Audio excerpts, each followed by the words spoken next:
want to declare His praise and His glory all over the world. This is where the islanders get to shine. Glory, glory, Lord. We give you glory, Lord. Glory, glory, Lord. You are the mighty God. Sing it together now. Glory, glory, Lord. We give you glory, Lord. Glory, glory, Lord. You are the mighty God. You are the mighty God. You who go down to the sea, you who live in the islands, oh, if you live in the city, oh, lift your voice and sing out, oh, sing out, glory, glory, Lord. We give you glory, Lord. We give you glory, glory, glory, Lord. You are the mighty God. You are the mighty God. Sing the Lord a new song, sing His praise to the ends of the earth. Let every nation tell it, declare it, till every man is heard. Sing out, glory, glory, Lord. We give you glory, Lord. We give you glory, glory, glory, Lord. You are the mighty God. You are the mighty God. All the earth will be filled with the glory of the Lord. In every nation and in every city and on every island, the Lord will be glorified. Let's begin doing that tonight by declaring His glory in Hawaiian. Nani, nani, Yehovah. Loka, nani, Yehovah. Nani, nani, Yehovah. Te atua manalo. And now let's sing it in Samoan.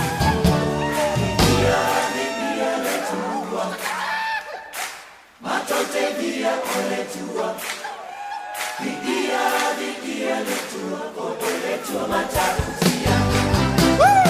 Everybody together! Glory, glory, Lord. Sing out.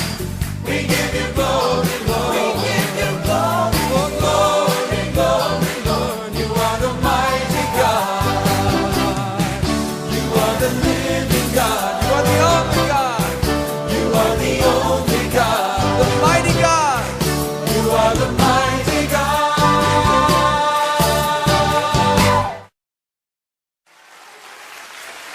We want to declare His praise and His glory all over the world. Ia whawhelo i atu le paia ma le malu se tātou atunu o lo mafuta mai le nei tu lao le fiafi le tātou pokalame TAUAFIAFI ma le LOABAY pe ana masani e fiafi te tasi ia awa fo'i le tātou loaina o le tātou atunu longolongo pui ali ini mea o lo tupu i sa manei e langa telea ia o le tuinatu pui o onanga o lo fia ngai manisi o fisinisi kampani tonu Samoa ia wa fo'i le silofia le paia ma le malu Samoa lo alala mpapa au ia tunu mau langa telea o i Samoa nei. Mo i whatala whātu tamaitai o Marietta Heidi Ilario. Hi Mari. Ia, ia te aulea nganga fia mai nei, whaatalo whatua ni tu lao le afi. Ia, ai mai se lamba le whaafunga anga si tātua atu pele. Ia, le o maua mai fo i le whapuponga ni o tātua pokalame. Ma sani o le TAUAFIAFI. Ia, ma le LOABAY. Ma lo le soifua, ma lo le tauatai. Ia, e tiu tem whaiva o le whia ngai. Ia, ia mai nei aso. Ia, ma nei ale aso le li. Ia, e ui ana. Na fiu fo ia masalo fo inisi o mea sa atu e masalo ia e mau ai tātou ni. Ia langa whape ngale le anunga le o langa ni. O teimi wane le o teimi wa whamai e le anganga le wa mātu tu. Ia o teimi fo i wa tele o. Bore ropo ani o sa aku si awani o sa aku. Ia a ole vi inga e whaafo i la tua. Sao mauri me o manei as Faraile. Ia le asa muni o ngal venga le to tele. Ia, o le tulanga tātou te wila pe fo le silafia e le pa ia male manu le tātou tunu. Ia, o le asol nei utawalunga ia por kalami fo ia o te wila. Nea lo na whaatino ina mai vai aso atoa, e ai ia tālonga whaleanga nuu, ia whawhiwhianga i leo auli, ia o whapena foi ona iai ia le tātou sumpa i le awhiawhi a le tau le lima, ia sa whai au mai le malai whatu. Ia ai mai sei foi, o le aso muli whale nei, wa lai whaatino le teminei ia le whangasau le teminei konseti, i la tau bese, na whaai wele ia leo le, wa aso la vai o te wila, tae awa ina, ia le tātou tau sala, sa ilia o se la leo sa moa, ia wafo e tau sanga nei, ia ma le tau sanga fau. Ai o le tūlanga na, la tātou food stores, ia uma foi ka koe ai matau ma mawhau tātou tunu mea ai ta ilimata la, sfuta la, a mea ai tong tai whale inga, ni mari. Ioi, nena koe fo i ai le. La tau Na fo wai pei o i le tātou food stores i anga maua i mea aina, whapa uina. Ia na vai o ngā wakele, kele whale inga i o, ia ua afo. A lea la toi fo i umātau o tātou mea ai pei on masani ai, ia tele whale inga. Ia e wha amaloa i nei whai whale inga o nei whai mea tau lima o nei au whai pisinisi i malawa. Na tau whisao o mā walwha mo i moile o te wila. A wai hui ina wa ia e o ia suinga tele o pokalame lava ia. E le whai e tau sanga uma. Ia ai o le mea sili on tau, o lea lava o ave pele moto tau ave lea le office to receive po le pulenga tangata ta whao mai mo mai whafu. O beautiful Samoa, po Samoa lani li. Pio nei li thimo ne tau sanga. Ia o le wha manatu lea mo tanto uma, ia te wila asa uma, ia i awhio anga malala whanga, e ala le wha mata ngofi ein. E wila le wata walunga le po nei, ia ai mese o le sa ilinga lali lei, o le tau sala o Samoa. Ila le po atai au, ia. A le wha manatu na le olo a mai pe le official tourist. Keep your village clean and beautiful like you. Wha lei pe o tong! Wai o le lei a tangata Samoa, ia mai no. Aia. Awani va pe umarole te wila i va pe ia uma fo pe se me finga le fa vai game le ai o te wina se tata o tunu uia o le me tu mau ia tele o benefit le ina mea le ngatai e fa to sina mai ai tangata fa mai mo mai tata o tunu i le matango fie ma le mama Samoa ia ai mai se fa tu langa tau so fo mano loina wa tele ia o tota ma vau i tata fa fali. Ia, o le telefoni na le namu mal wha ma pele no fuai. E me sea tulanga na, fia vea ile. E me ia le mea le mai mangeso, man mea le o le fiva, oso e ma le ulu ke awha mai mua tenki fiva, wa le pui pui ia me sea le sika, le sfa mai na tai tusa ma le tenki e pe e tele atu ono o ngā hui le pia e le tau sisi le wha mama o lo si o mang, po lo si o mianga. Ia nei motu ngā awhana o mea na tupu nei aso. Ia e awalo si le fia me se lava nei a tātou paanga le maa futa mau mai. Ma tap wa i mai atunu uma. Ma loa, ma lo le tau a tai, ma lo lava le wha ma lo losi. Ia i tiuti o whianga i o tō i nā atunu. Ia a whai nasa e pa au mai te wila. O ani mea na e tiuti loma e tanga i fo iei. Ia mea nina ma uel ma camera whelorwa. Sa ia i la tau e vani ina i la au fo ina i mea tau lima. Tātou atunu. Sa ia lea onga leo moenga le fine art. Ma ngai e i o lako. So se mea vani ina mai le la au e teu wha matangu fi. Ia le ngata i lea i o te leo tātou lau fo i e whai i lava. Tau talinga o te mai taima te ngora pēna. E whau mai le fasina art. Ia po se a tingi fi ngota fo i le sami. Ia le ngata i lena. Ia o tātou mea ai. Mo matua i te le anga wa au tātou atunu o i tulanga fo i e o le tō whaatasi o mea ai tono le ipo e tasi po le mailu. Mea ai pāleni. Ia le sāna ki le fasi. Tu e mawhai.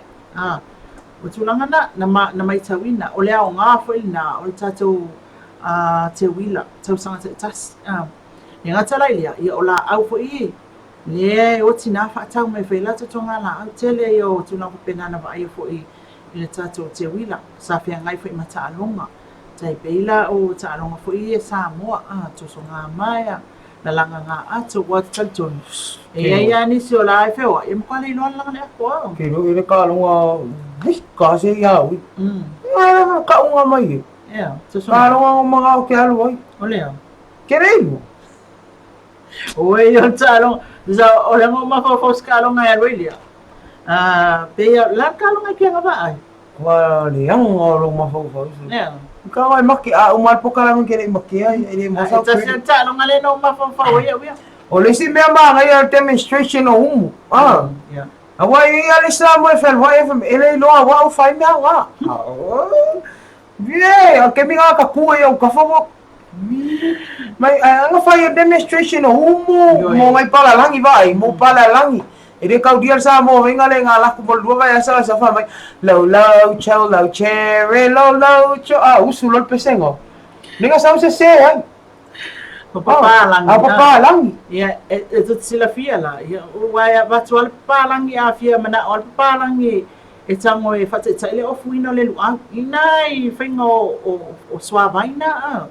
Esa fai itai o kosma ngayo telo po kalami al Samoa Tourism Authority. Disi me ma ngayo le ngo vai ai. O le first time la ka ilo po. Que was fa sa mai au fa makwai ngomba mai ke se. Al ka va fa le swing o cocktail. اتفضل malo uma. Yeah, o fai fia. Ya lang ala ke mo bole o vai ya o swing o cocktails o fai cocktails male mal fai coffee. Sama san ko na yes po kala mo. Le si po kala mi sa wa ai foi o ya. O le tuina o te funga na na titilo al St Mary so ke le pe na mal tu langa si tamaita.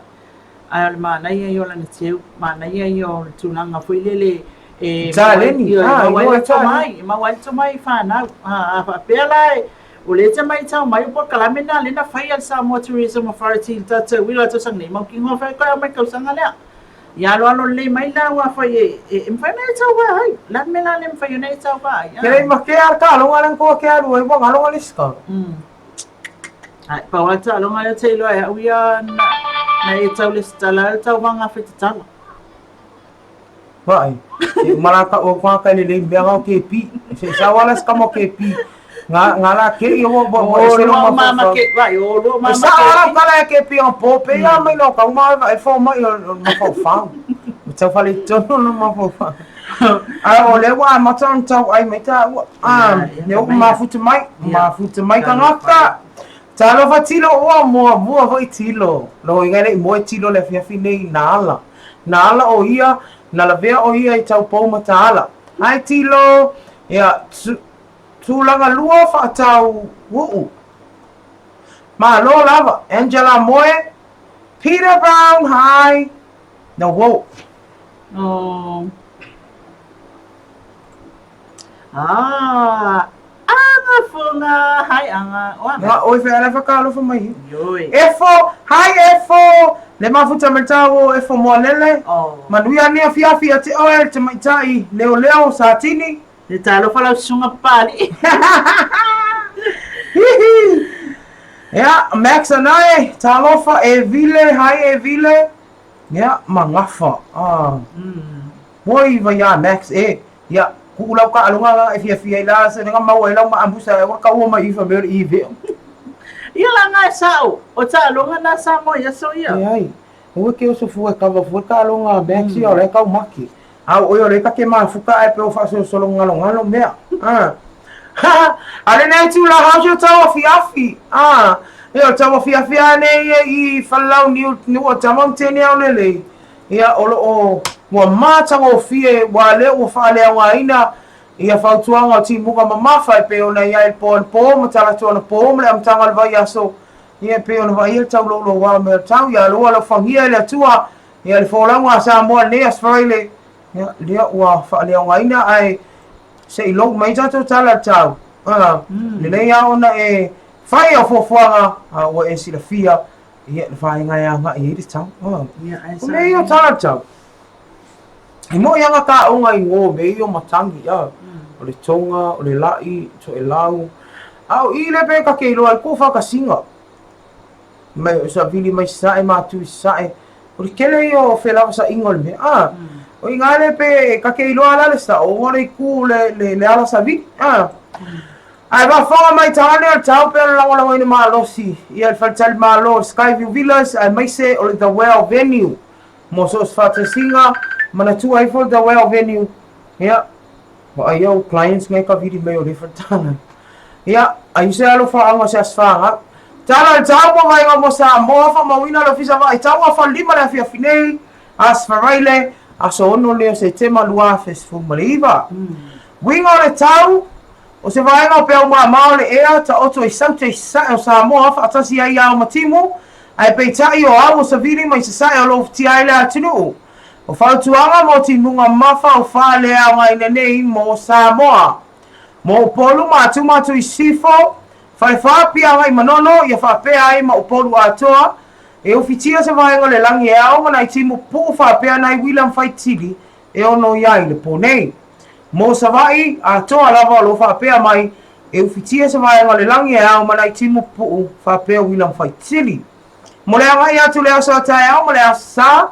o le ata ulu va so ai timu I vai ngai saute ma o le afio lolo ma mafa ai pu initial time fa pe sa vili fe lolo malosi mai saute I sa sai se va ingana tau mo polu masa vai ya awa lava o fo fai e se lava o lo e ala I sa mo lo e mai mo mai ya sau tu ana ane ia tau ina ne timu nga foi fa pe nenga ma se kala o ka fa pe mai fa ai o lo fai atu o fa le o ngai ne timu nga mafa ha o timu nga ia le tau fie sis ia tato tana na tau fa mo vina le nga fa tai official vai tau nga wenga mai ai le aso tuina mai tau vai tau mo sa mo atoa ai mai se ai lava tato langolango the Skyview Villas male tau well venue Kelo ia Madeline ia malana o fenga o ke alo ke weekend lunga tau well venue ia o ke moe ai mo uwe vai lunga tau well venue fule le kau relax ai la ka mafau fau mai le tele o mau mea nei o langa fe lava sa'i solo mai la me lulu ai no udu le fai akula ka Susana umane am fe mai wo vale matua o tau ngano mea ale o fe mai wo pe ka relax ai lo ma fo fa ya isa ai kala ni kala ka me ki venga ni fai ngi o ko pulesa ni au ye pulis vai agora que leo kala ya ke piele o yi fai os kala ke pi alanga ile kelen kala ke pi ke kele o kala le ri nga po se sa wala fai kapsu nga kala pe amal po kala ale kele yo la moni mau me la va ngi maka me hi Joseph ka mo Joseph e nga lo ma sa wa mai ya ko ya oi celestial la fa mai malo maina posesio to ai no posa wo celestial to fili ya talofa lava manuia le fia hi maina hello ya o tala la to ya le mafuta mai hello again yeah welcome to TAUAFIAFI LOABAY tatu pokalame pe on masania ole sole na se toi fo tato por calamenti se tato pisinisi fa itule vai loa I fale ata ya ole pisinis ta ua ia fo I mo I lato lo la papa au ia tinu fafo ole freight plus more limited ya ole tulang fo ile a fa yonai wa levan fa putu lo falta avale ni me film na au mai samoni le te mana po fa tini pusa fo ya I tonua pe fa yonai te ni usila ile la to la sanga I male club arta ale sunga ya Ben Billy Taifu Billy ya o inala ya ole Pacific International le ngol company it's in fai ona e o ye malau fa moli le fi au mai samo ya ma so feu tanga ya na tu ina le ye au mai la fa moli na mai le ba e lo va ya se sa wai e tau no mai samo ne o va e ngala le vai lo ale freight plus samo limited na to te kilia ina I tuam tu ina tu ya te oi ala matua o te loa lava ya uia I nai au kilani ato o le vaenga pita I pa ua le tau au mai ia wha moli nei sama nei vave na o mai malupui a lelei ia mese fo I o le vave na e kilia I tua pe a o mai sama nei awane ngano ia te o tau wha funga mai ale a sole na mato whelo ia I male fionga tui loma Ramona ia o le makua i whamama awenga i o lea fo i company i tātou atunu. Ai was taimi on tala noa parawe tele atula i le nisi au nanga fo i a malan whatinonga lato ngalwin. Ia ma watu fo i sa lato whalau iloa whapitoa. Ia ai o tau iloa li Maria in ta whamanu yangos whanau ni taimi. Se au tele i o atu iai. Ma nei ai o toi ngā au nanga ia. Au nanga ia e le au maua.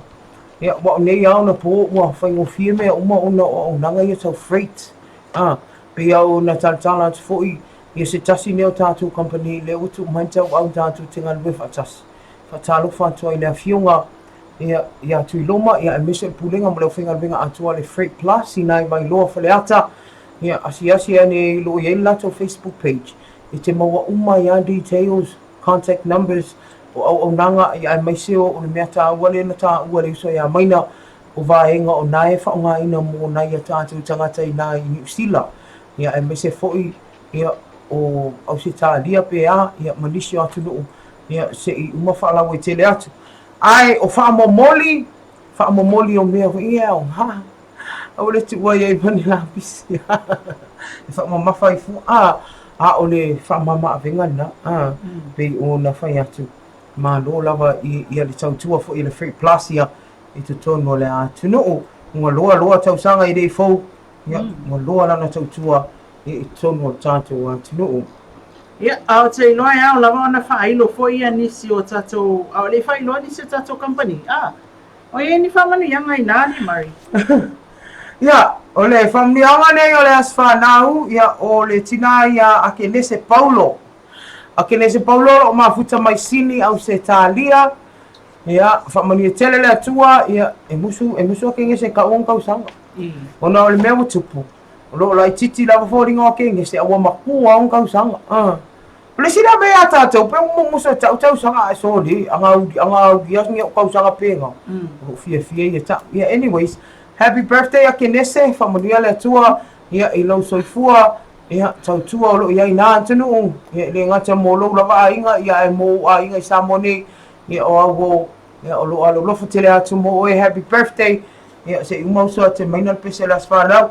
Whailoa mai la tau alo whailoa as whanau o a inga o a wō mamai ia i le temi nei lunga tātou live ia manua le maua le avanoa ia a uma tātou pokalame e le mawhai o na mātou e whaapea tu whaatari ala se ia vatu whamnianga le las whanau alofa mai TN o le whautuanga na mō tātou pokalame o malama e le tātou whailo au mai lava lau o e whamnianga upo e te mana o whaanu fia lava e whonga i nātu ia mō nai yo o tau a inga o e pele mama mai i le mafutanga. Whatalo whaatu le nifol hoa music. Kei loa, ka wakara ni o kei loanga, o podu. Whai mai, po whio kawhi whaungu ke pia. Le bell 4, po sa o yangi, whale ungo ngingo si. Whala niko hai, tala whawhale niko. O e alo mafuta mai. O le nifolo music le mafuta mai ta lo fala van netu la la fiafi fo mo bia le tu ai fo fuanga o lo fianga ia mo male ainga le tonga ne ya polu pali taonga ya le nei ai tu la hi Joe got in it hello ale nei tu la le ta o sina malo longa sina ta pesa se ka fa lusi a wa le si ala wa hosman nga live ele ale mo le ku le coffee se tu lo fa ma di le lo coffee ta ma fa lo ti e foi mai lo ia ona tātou tu atu lole ia wa ia tongane ia yulai ngali mo tātou tala i tālunga i mo tātou whaasolo to i lava ia mal whaatalo whai le whaangalo ina nei a tātou pisilisi ma company o lo oanga le mai e mafua i tātou whailoa i pia le aso male aso al temi nei don't go away o le la latu sina tātou musika ia o na whaawawa ila ia o le tātou afiafi o le afiafi ia le whaapefu whai mai ai Joseph Afa whaapefu mai ia le musika nei lua mai ai ile nei afiafi.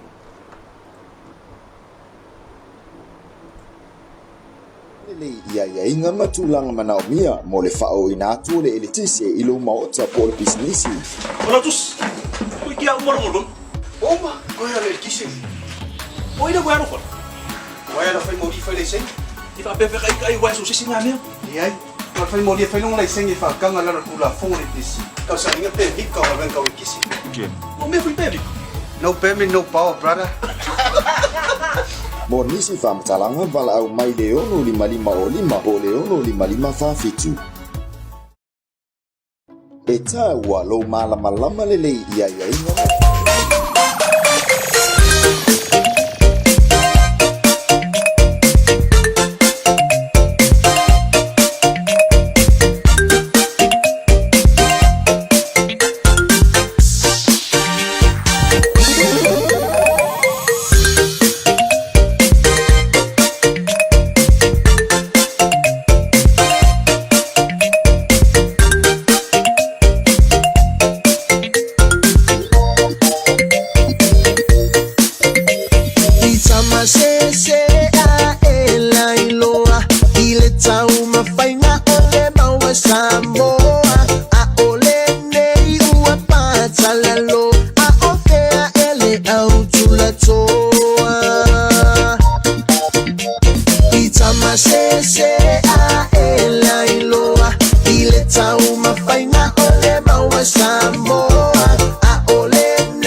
Fifi lava e toi fatala fatu nei tula le afiafi ia ile toi taliu mai tato pokalame nei ia o le TAUAFIAFI ma LOABAY ia au te fiafi lava e fa feilo ia tu o le o mau tato so tainga ia maltuanga ne ia yulai ngale talofa yulai ia o amane afiafi fatala fatu bari ia fa pe ko tertu ia mai na e o tadi ngala re tia longo ia i do su ko ma lu mar ba tengo fie de foi ba na la fiafi ba lo la ba do sai ba tawa ta i tu mo foi ba de foi yaso e re fa ko ina foi o da fa ta lo fa ia bo te o no ba ia ia ta to pa la u mara ba me so ta to mo mai o lo ke tia pe de tu ale lo pe pa ta fa tu ia ma o no fa tu ia to de ba no la fiafi aya al ba yo se fa ko de ta to ta la ita longa e a mo de foi di fa un mo de li va ya so mo pa yo tu fa sia mai datu on non so swali ma si vai mara de vai ya pro fu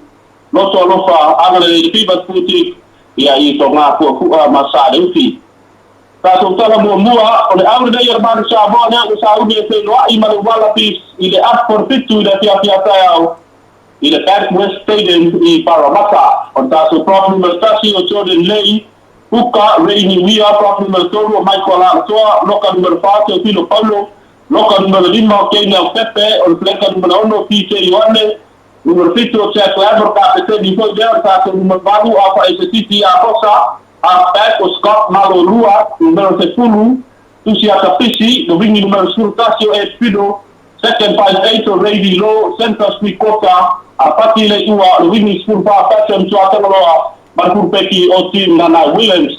Ai no fora o fale o leo, ni el suru ono motu matu, skurpitu Paul alo e mile, skurvalu no movi i murtola, skurviva tos Taiwan, lua se fulu se ilala lan, lua skurtasi tuen pola taibau, lua skurua e te yartimu, mane lua skurtolu o asi tuwala. Ai awa se talia leo o fati ulanga mai morta longa ila sata e au, Prof. Número Tasi o James Lipa, Huka, Jordan Weleste, Prof. Número Tolu se Kope Kefu, Loka Número 4, Rob Simons, Loka Número 5, Aaron Coleman, Lenka Número 1, o Luken Sakia Lotto, Lenka Número 7, o David Pouka, kota con le KPT di Foidea, Número 4, Jack Dempsey, halfback, Rio Kenya, First 5-8, o Bernard Foley, Winnie Spurtasio Marika Koro Ipesne, Second 5-8, o Matthew Toomua, o Central Sweet Kota, o Adam Ashley Cooper, Winnie Spurfa, o Tain Taylor Petty, ale kurpeki o Tom Penn. No fora o pare o skurwono, tatafu polaka nau, skurfito Scott Sio, se kurvalu Tariela Tupou, skuriva Luke Jones, lua se kulu Liam Wright, lua skurtasio Rob Valentini, lua skurua Nick Tips, ale lua skurtolu o le dio James O'Connor. Il talonga Samoa do Senior Football Confederation Women's Championship, na manolo ito ya America Samoa, i ai solu le lua. New Zealand saula ko pato ila no iti i ai lima ile ai. Mare talo ngai ba ku ai le masor mona na man malo ai sor mona e tasi le ai. Ipoti mai le tabu saula le kirkiti le wila pa sa bolo pa na solo ile ba ya so wa. Mai ai le so ile tu pa li na mal malo ai le pa ka sa ai ba ile. Tura lu ai manunu tura na tolo le fato fa ye ba te uta sa ba te uta tura na lima para si tura na ono ma se ngomo mai tu sa fata tura na pitu tura na balu ye pata para la tai tura ai ba ye de sa mo pai mai pa na udiu se fulu iba mai mo tere sala pai ma tura na skurtasi le tu pali sa pai mai ye au fusi sa fata le tu pa mai sai o to mar malo ile ile ya pai mai sa da no o se fini ko do ta sa na ti pa sa mo to sa na se mai tu de te wila tuna ngua yele awala ba tuna tolu ba yele pa kasa tuna ngapa yele awu sabai tuna ngimba la uso mai para siu tuna honor ba se ngongo mai tu sapata titur ba awu ba lima pale o mai de pe tuna ba lu fusi sapata tuna gaiba tuna se furu yele para siu mai skurtasi o pa ala mai pale umba on pa longo ta le lei de malu malu ai te refi su roto mai para siu mai pa te ale lei ia na paua lea e sili lagna kaisala o baidele e whakasa. Ai namsal ale tamsala volleyball sa volleyball incorporated o baidima te wina volleyball tournament o le klasio le sora fata wina ia to quarter finals sa di semi finals maso na champion di de aso ataya ma fa ba e dai na to tamsala mo se wila o le dai foi tamsala lu afte se furu maleiba.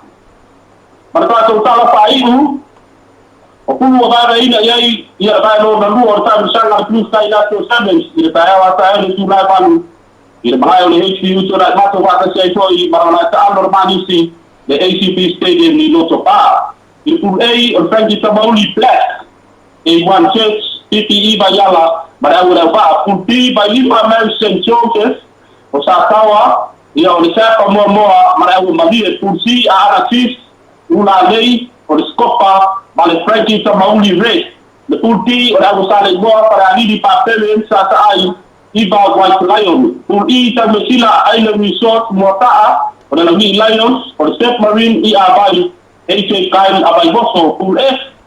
Abia Maroons, ATP, Mary States, the Patasinua, Balabai, Bawai Plaki, Pulchi, the Patasinua Mua, Tanosa Boa Supulele, or the Tala Provos, Malelupes, Diva.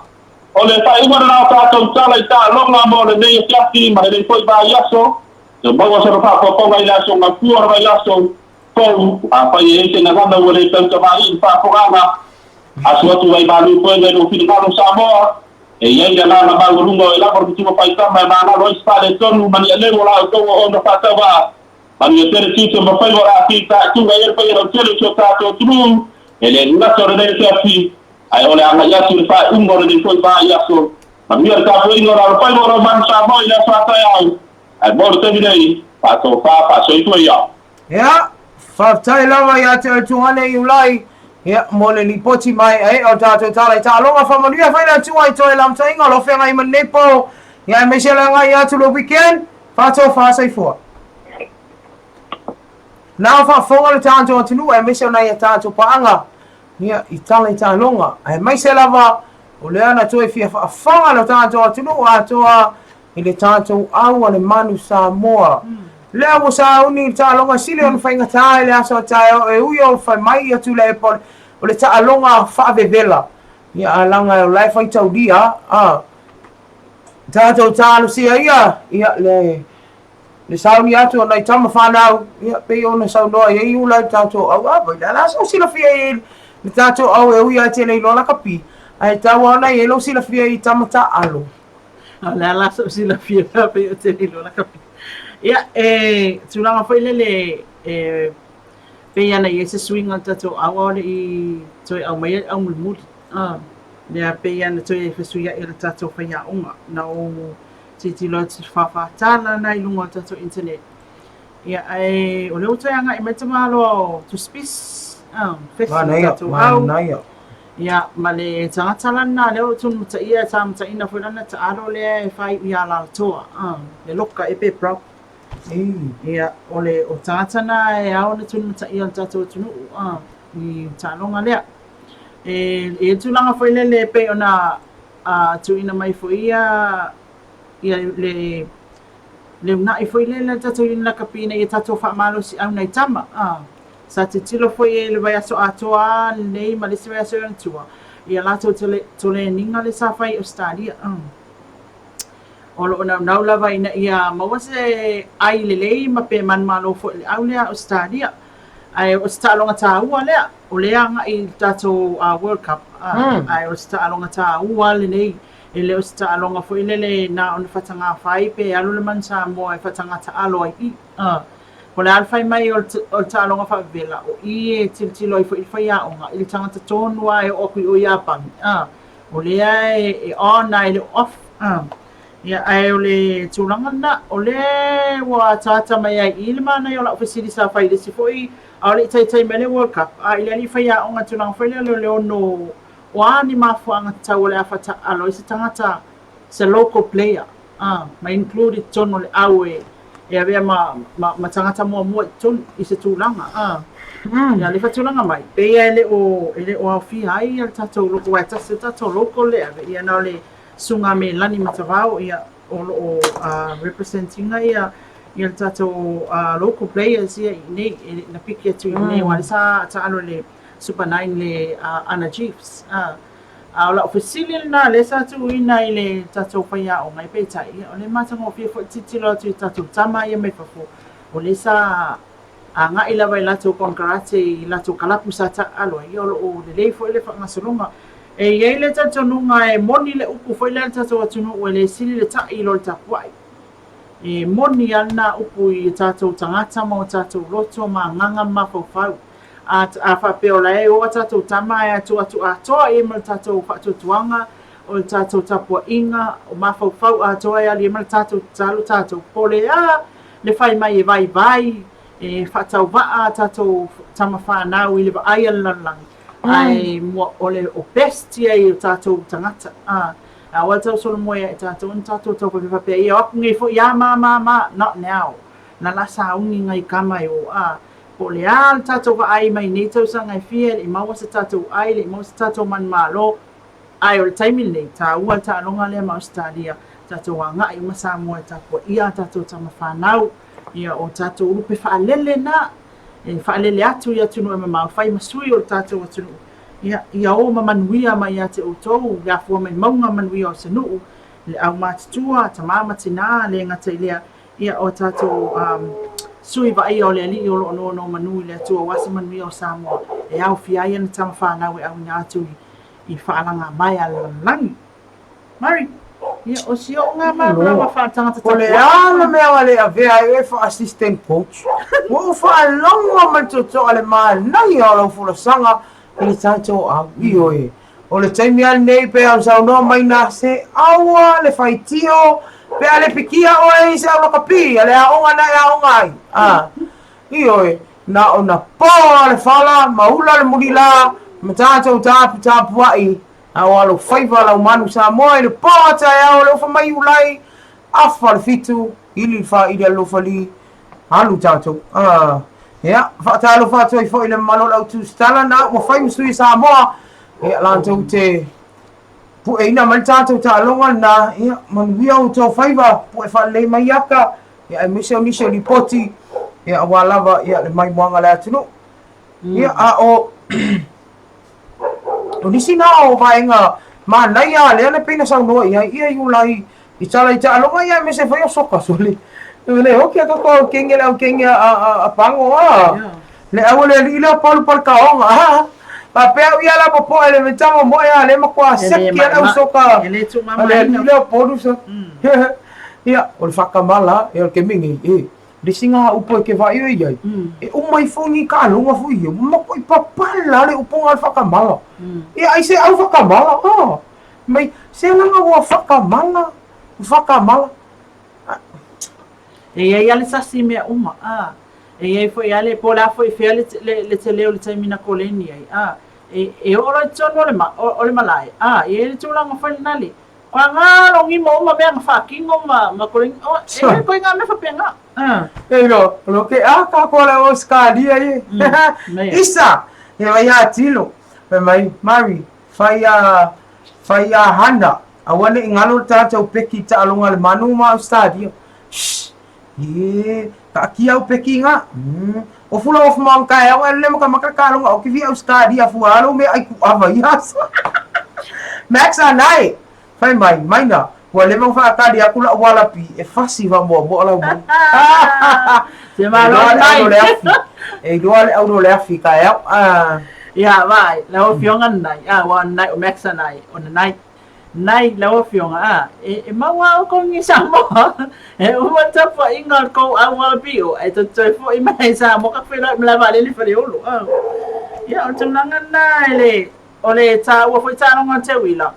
So fo i mele al vai le sa o le ku mama inga le al vai tenda le al vai Samoan nanga le ya ki kengeo tanu nga manono pe fe le champini vaso e ta longa le e mo ya le e tom fa pa mi ya woni to revive ingo tele no ya i ni tu na mafua ya ai fa mai ya tele le kiti pa lang so Britannia ia leva ia mal fa China ia fi anga le ai na i tanto talonga le le fa intua no talonga le taula me at fa longo fa me le to am vai le ai fa lola i te wila e wi ane mo into pe e ai lai fa lola pe ia congratulations i au uma fa pe ona ma lo i talonga uma le ai le ma wa mai na la ka longa o walu e man ma ko chofi fa dia ale ma to lo pe Langa wangal o skala.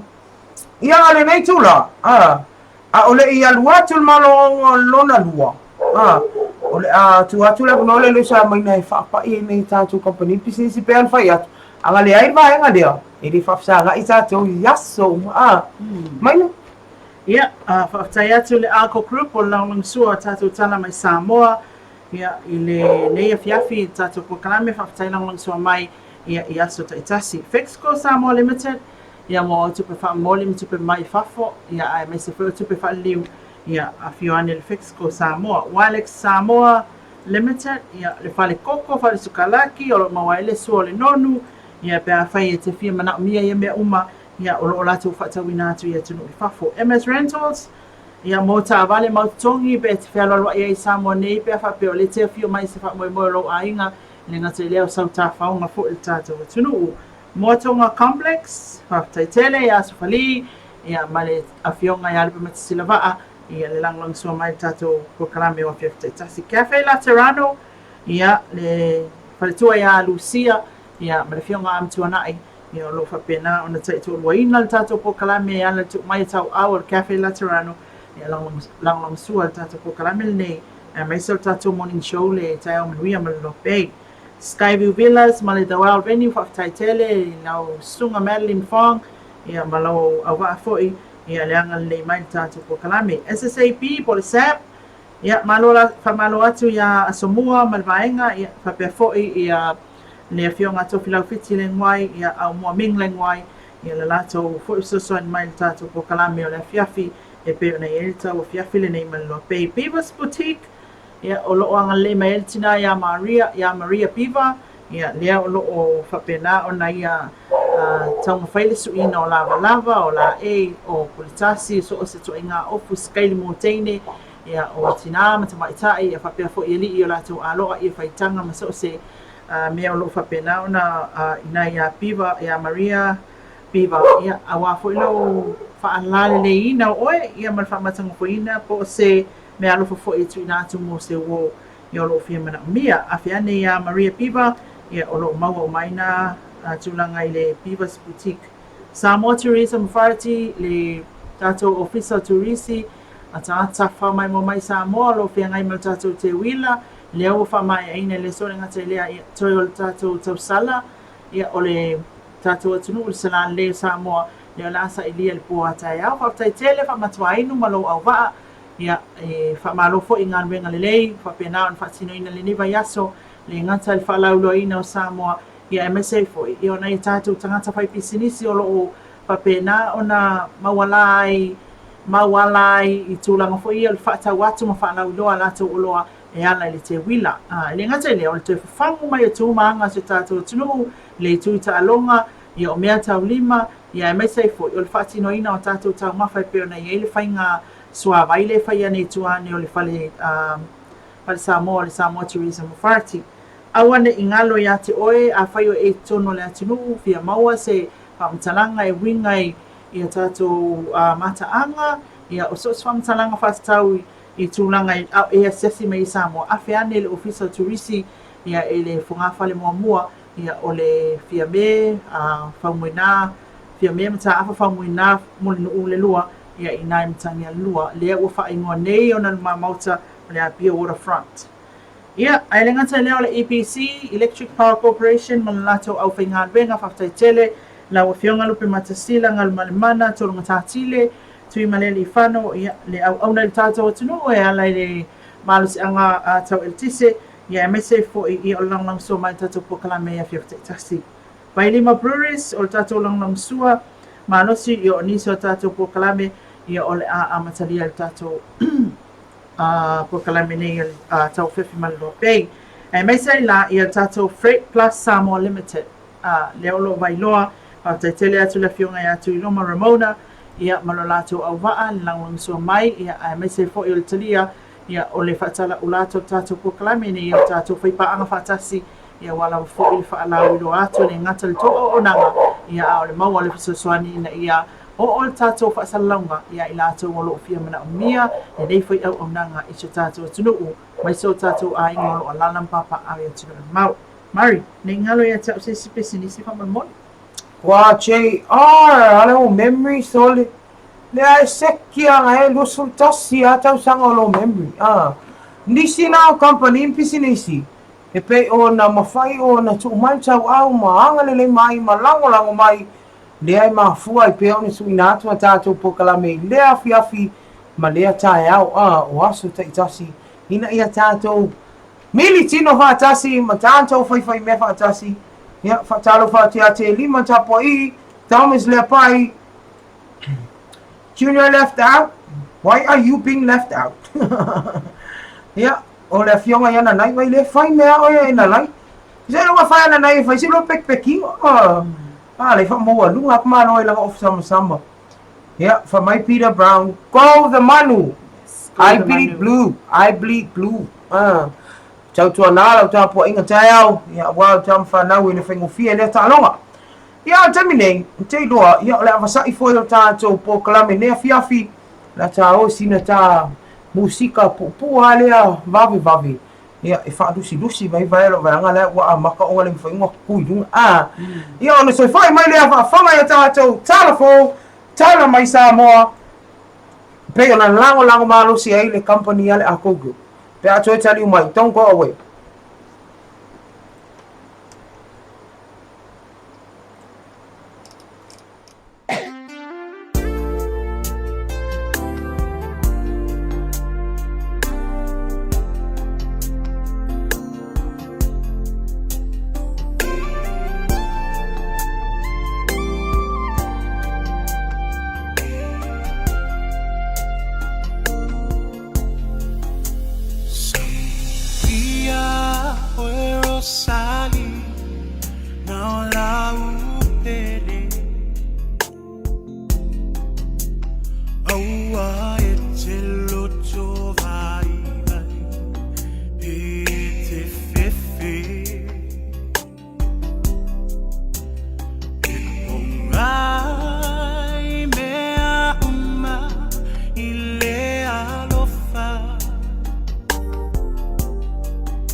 single-use plastic water bottles are a big waste problem in Samoa and for our planet. Do not throw away water bottles after drinking. Take it with you.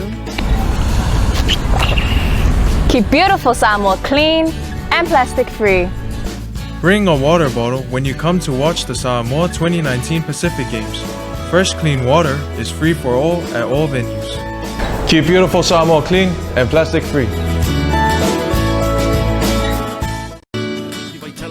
Sanga i malanofo anga tuai o le ia saki se au nanga fa bitoa sili ona le leimo lo sa le ona o le se lau valu se furu fata la siaki ai ta vale la iti e o events mai lax e mafai na mato sui ina le fa mama swau a to le afi siaki uma ta ofio luma matua fa pe lola ma pa o lau ta vale siaki uma foi to tonga ma vaenga a to i lalo lo sa ona mato fa i lo atu le o vaenga lo mana o mie lo sa mo lo no fosilafia e ai foi la mato au nanga fa bitoa mo pamu kiso pamu penicini ma injectors a fio mai nei loa pe vala au mai leono o tasi iwa whahono po le fitu tasi fitu wano wha. Le ako moto mechanic e vaitele.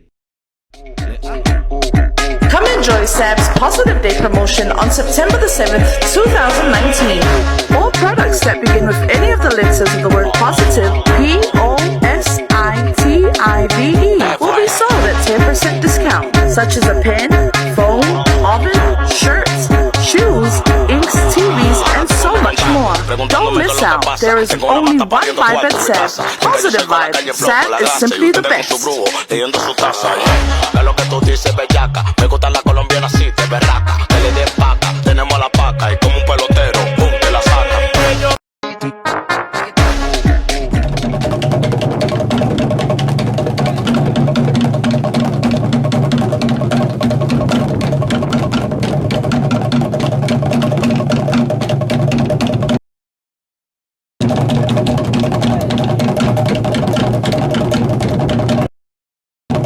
Fifi lava e tai whaatalo whaatu whaafonga na i tātou pa anga ua mai a LOABAY a misi o loa si tātou atinu usi mai e whaafonga si whakuponga leo tātou tala mai Samoa e pei ona lango malosi al company anga lelei al Ako Group. E ta mua atu i tala e leo mawhaino tu mai e se tani ma oti mai le mtanga luenga o leo pe o le ase taimi a o se aso tonu e au mai aile ali o tala pa unga e pei ona wha maunia mai. O lo ngā rua i pele o leo Samoa mana pa anga i Australia. Ina ia mai e wha maalosi e tali atu i tua inga. O ia leisi leo lo tau la mua i tau pulpulenga ina i wha o leoti. I lea fionga i le li pāle mi o Samoa. E peo si la fia leo wha whonga tala pa anga leisi ngō leana ta ua le temina mapuna e ai. I lunga tau pulpulenga i peo na fia ai mamalele paulopo o King Fai Popo. Wha pea male mai fai o sosione. Ai mai se ai o tau wala i tu la epa. Leo wa whaanga ina nei ene malo, e whai maana moni mau tutu. O le nei tau pulpulenga na tau whaatino ina lea sta tonu o tama i le maasina o mawai. Lea na tua ia na tutongi ina ia i la tau ia tonu lea umo lia. Lea umo lia, ia se avita vale lau pa sese, ma whaatonu ina ia nga isa o le malu katoliko, i si usenga lea o lotua i lea fionga le li paalimia, ina ia wha o le maliu ia te ia peitai. I le i whaataunu ina ua fefe le ave taavale lau pasese le nei. O le temi nei a loo whaatautai a pea suenga leo le nei mataupu. Mai leo mawhaiona wha mautinoa mai, pe e toa whai a tala paua i la tau, o loo mo lia i lea mataupu. O na o leo loo tau mawhaia fuafua ngai au mai wha malosi ai. E sue ina i nei tua inga, a wao ia leo loo tua ia, na ia lafo ina mai ni se eleni. Mai au se talia nga inisi o li nei, e pei ona mo lia, matua ia i tau pulpulenga e tangata vale ina lea fionga i lea li i pandemia. Na mawhaiana mawase anga noa e whaafsota ina i le ofisa silipo le pule whaatono mtanga luenga soi fo malolo ina Samoa ia lea usa Dr. Take na seri e whesilingi ai e tātou tala mai Samoa i se mtao pule alo lipo tia mai Kuala Lumpur e peo na tau fia ai se tina mai Samoa nei na malanga atu moni a o onga tau soi fua malolo ina i le po le asolulu, o no tua inga i lona tia ina o lana pipi fau. I li po tia pe tu ina atu ia tātou tala mai Samoa le po na po, o lo whari ai ni tala mai Kuala Lumpur le tau fia mo mori o tina Samoa le nei e tolu spurutolu tau sanga. Le matua o no masalo mianga, o ia e ana le pepe le nei, Na maua I se mataanga I te tono Kuala Lumpur ua maliu mana tia ina ele tina ana le nei pepe. Na whaalia I whapea, na alo na masalomia le nei tina Samoa. Ona na anu lava I whaongale whale le tā ua se itulo. Ma wa aia I tangata o whaisi umi mo si lia mare itu la. Samoa I lea usa I leo iai mo sona mala malama anga I le nei mata upu. Mai nā te leilo ina foi pe eise mata upu whapea. Mai le iai fo I se isi o la matanga luena na malanga mo nia o onga I Kuala Lumpur. O ro whataria suenga mo si nei tina e pe ona whatautai e leo le malo le nei. E pe ona malanga atu iai mo tūlai mai ele nei whaavilawe. O lo moria te mai tai nei lalo tula fono tolu valu peno code ia le finei ngol mai ngol tula fono ma a fa maonia o le am fai ona fai pui mo lua tau sanga pe sala tupe foi po fa salanga mo foi e lua. Wasi linga tali se tam fainga leo mo le sa idea le tino le ali o semi le au le o fast followaso talu ona tau sa idea pea. E peo si la fia le malo le fa fonga o semi la lipotia mai na fai se la to inunga ava malo si malana teine por te mai tai le na malanga mai ni usila le alo so ina ne leo ma muli ona va ai fa tasi ma semi le pona sa ili ai a to ai mani ali se to lua e o mani te mine e misi te dio lilo I leo se vai ngole asa ili ai a wa o siringa tali se o ta mo fainga uma fa pe ai male mata fanga e pe o lipotia na vai muli ai oia isi umu o semi mai la fi anga solo ma wa fa ma dia mai fo leo o fa pe se polo inga ta ofia te mai ta ile nei na muli vai fa tasi ma semi se yesu ina idisi o fa amtalanga mo le mta pulava le nei mai le mo dia ai fo I se tasi o le to tolu lea ona o lo fa o wina pe ia su enga ile nei fa lave tata tala muli e ui ele o mi se ele ni te tele ai o sa no ala fia wale ri par mi o sa mo se sunga tule e pasa ile mali ele ngo o se tawi ona o tau tinga ai mo se fina o ila to mo tangata ano sa mo na maua pini auro mo le atunu ma le ne se ele ni e fa tai ai le la to tau mo fainga e pe o si la fia o le au si o mea mafa sa mo le ana pito tele ala to pini auro na maua le ai o atu le fa inga sful ma le ono mai le tolos fulu valu o pini auro na maua e sa mo I ta longa le Pasifika na seifa to ama vai atu nei a you lai e sai dua fe tala sa mo le o mai ono pasia ka pini tele va so mai e tuina atu mo tangata ta alo o ma sa mo le family ina pini auro ma o le tele o se leni o le nei se leni o le mo le o si sa mo no so ai le mal au fusu o le au fa pe ai mal au fana au manisi la vota longa e au fia le fa ta avalinga polo o le fa so ai no se le ni le nei e vas fu lima a fe ta la sa mo le au fa inga e lua a fe mo le pine au tasi o lo na winga to alua le au si sa mo le ale aswipi ta yono a fe a wa ta tolu pine au na fa pe ona la mo ina mo le nei fa anga tama o nisi na tātou tala, le whafonga le atinu, e mese o tātou paanga, ia, e mese o mai LOABAY, o lo vea pia tau tua ni LOABAY, maumanu mea whafonga, ia, so poponga na tātou tala, me sa moa nei fo I whai unga nei vai aso, tu e mose si anu whapoponga I le aso nga fua, vai es fau pe au lia, ia I so o tau soi fua, maso mātou wula vai.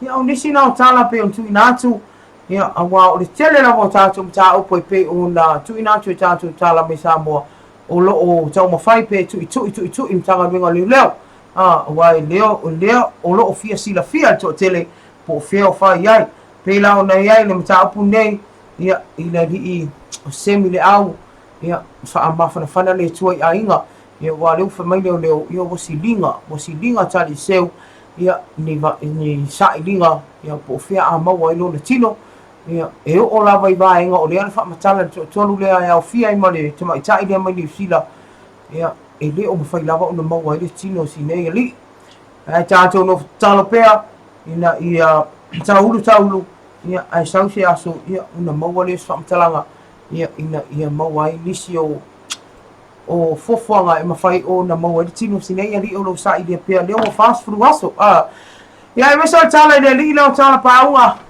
ia ele toi tau fa ilo le di le u pua le pe o nai loa I to tele ia o le tam fai lava leo tato atinu ngalu due fantastic leo o stadia ia au mai fa malosi ia tani tu inga ia pe ona ia ta pulpule ngai fa o le oti le fionga le pal mio Samoa ia manisi la tatou tala pe ona ia male tala na sitina le tala fai ia wa mafatia la vo ia inu ese ia ona tu inga ia pe ona avatu e tatou tala mai Samoa lo fa tsaria la po fese mtanga luenga o Samoa na malanga tuai wa le o mo filingia ia le usa ai ile fai ona mai san tali maoti ia o le fa mai e pongi sai ile nem tau ia o le ala se isu e po fe ala se sim tanga luenga ese mai tanga luenga so fo malolo ina e o an tanga ta fa nga luenga ia o nga me tau so fo malolo in ia male tau tala mulmuli na ia i tau se le ni le o tu ina tu na ia tau tanga ta alo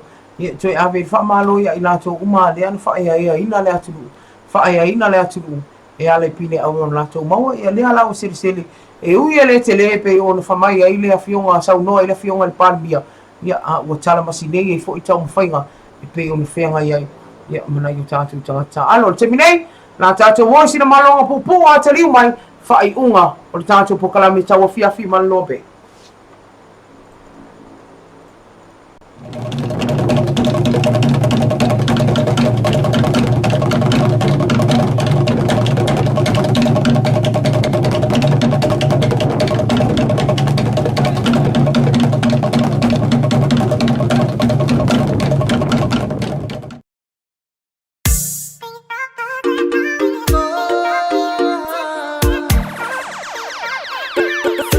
On the track.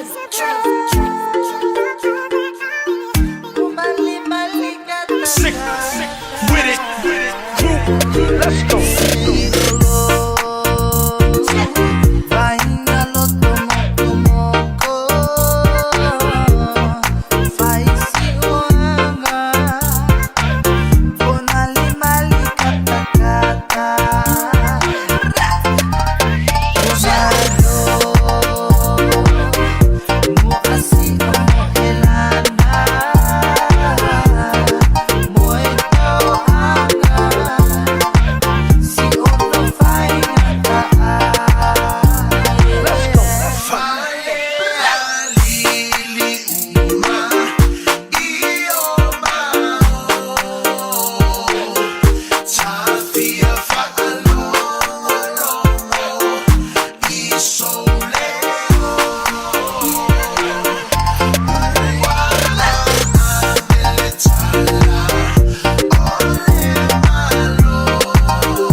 On the track. Let's go.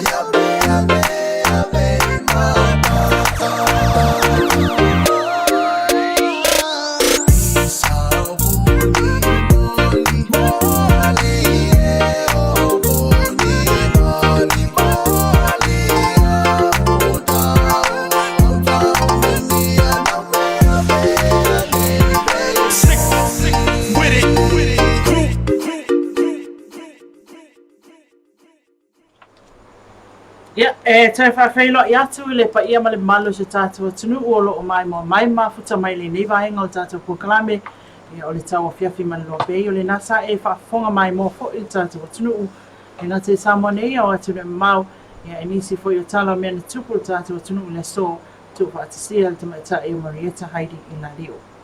Ali Mari, usai o lea ele o fia tali mai le o lea ele o silafia ele o fisili o pulenga o le health le mata o pule pe o ta o fo i le tamaita i lea i Kuala Lumpur ai o le tūlanga e au ona tilo fo i le au te lenga o le mata e le ai a se mawhai ona au ina i se a onga tau mata o pu wha tau soi fo malolo ina e mai se simtanga ringa o le malu o le vaenga leo tau titi loi se i o le sama fua ona tau siringi lai ma koe e ia bodies fo i e se mtanga ringa ai pe tai o le mtanga ringa ia pe ila fa se te inga o le tātou whaapotunga leo ai ngā fofuaina ia i le whare tua ia diai ia puna whionga ia diai ia ona ua uti te mi wale mawhai ei ona sa idea mai ia isi vaenga ia pe o vaenga na e pe ona whai atu a tau lo leo o ngā tau se whamalo loina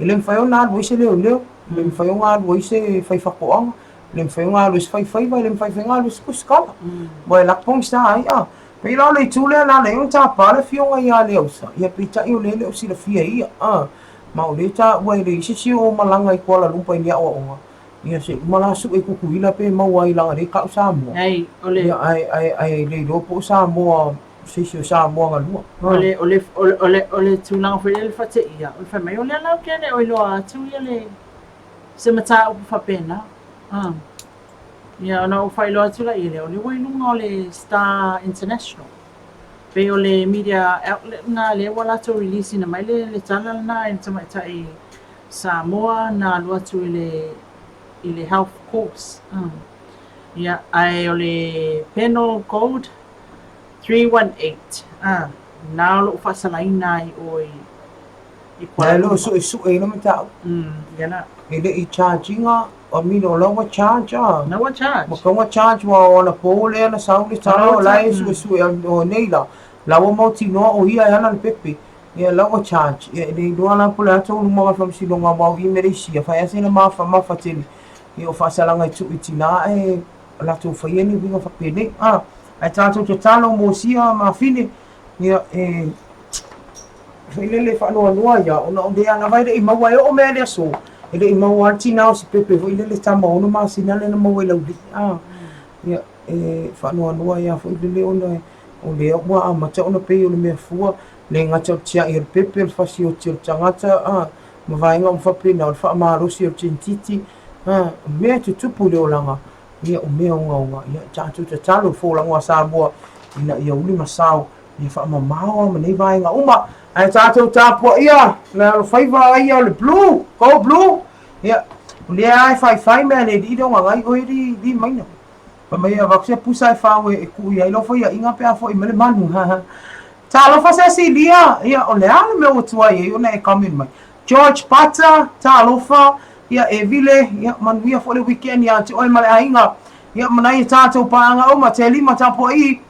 Ia, ma ila tau uma le whionga ia nanai, Peter Brown, ia o Tilo Manu, ia o Missy Young One, ia ni follow music po le tuane ia polu pali taonga Joe Gardiner, hi brother, ia Tipe Ria, ia whaitoa tiro, ma lo lava le mafuta mai, ia ma ila tau uma Joseph Afa, Celestial Tafili, ia Ana Funga, ia ma ila tau uma lena mafuta mai, tātou pokala me whamawia le tuai a te o tomo o te wainga manuia tele le anga i atu whaingoa le vai aso. Wa alang whaila o kalanga, whaalawa lau to. Whaalawa lau to, ia ma wa tāfo le taimi wa siri taimi whaatulanga ina le tātou pokala me.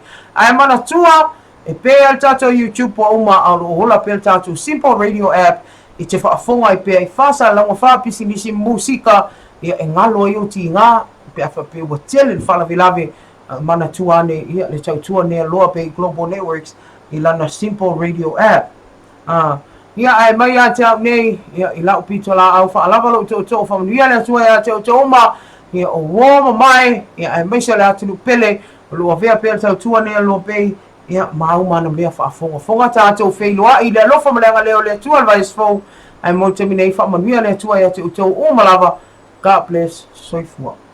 Ia o tātou po kalamele nā mo neiva yaso ia ma le whiawhiwhiri neo le Faraile ia te tununga sa whaamaniaina lau mai mo mai whaatai fo i mafuta mai mai mātou i lunga o TAUAFIAFI ma le LOABAY. Ma o swawaponga le nepo kalamele vai aso fo e mo te minei manuia le atua i le weekend manuia le atua i whainga malolonga Samoa manuia le tātou tapua inga o tātou auleman Samoa alofa te le atu mai Samoa nei o tātou ainga maua mai masani o lo mafuta mai atu na mau soifoi. Goodbye. How'd it go? What's up? Alofa. Alofa. What's that? Crikey, can I have a taste, mate? You know, a moly moly.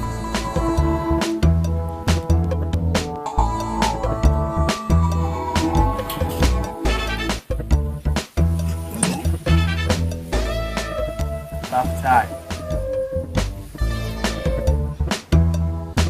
Very benign.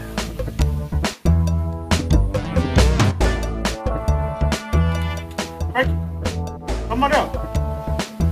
Kakao apa pun? Wah, Uma.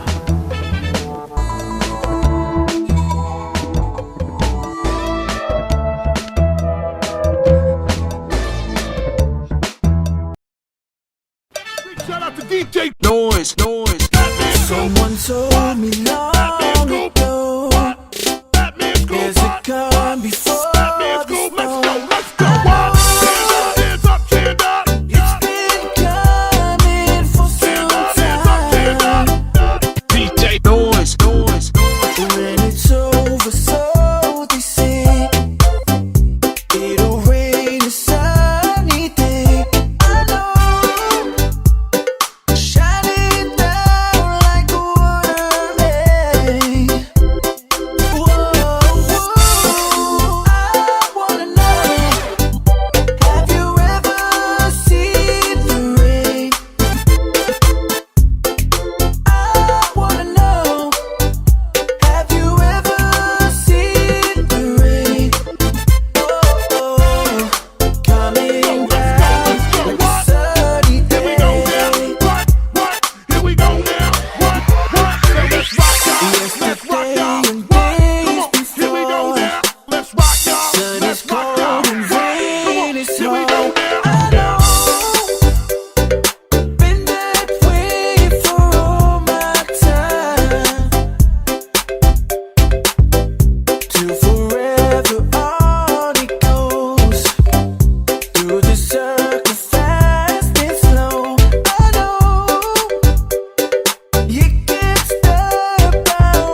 big shout out to DJ Noise.